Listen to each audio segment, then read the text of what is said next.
మాజీ ప్రధాని తెలుగు తేజం స్వర్గీయ పివి నరసింహారావు వర్ధంతి సందర్భంగా నేతలు ఘన నివాళులు అర్పించారు.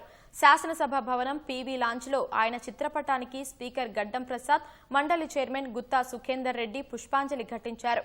ప్రధానిగా పివి దేశానికి ఎనలేని సేవ చేశారని కొనియాడారు. తెలంగాణ భవన్లో మండలిలో ప్రతిపక్ష నేత మధుసూదనాచారి, ఎమ్మెల్సీ సురభి వాణిదేవి తదితరులు శ్రద్ధాంజలి ఘటించారు. అత్యంత క్లిష్ట పరిస్థితుల్లో పివి తన చతురత, ప్రతిభతో దేశాన్ని ముందుకు నడిపారని ఆయన కుమార్తె వాణిదేవి వెల్లడించారు.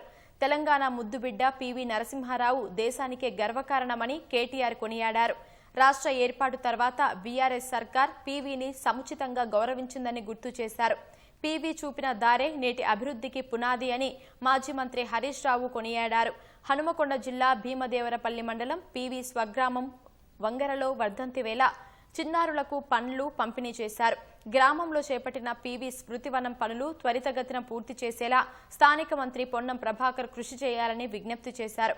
హైదరాబాద్ నుంచి వంగరకు వెళ్లిన కాంగ్రెస్ సీనియర్ నేత విహెచ్ పివి విగ్రహానికి పూలమాల వేశారు. స్మృతివనం పూర్తయ్యేలా సీఎం రేవంత్ చర్యలు తీసుకోవాలని విహెచ్ సూచించారు.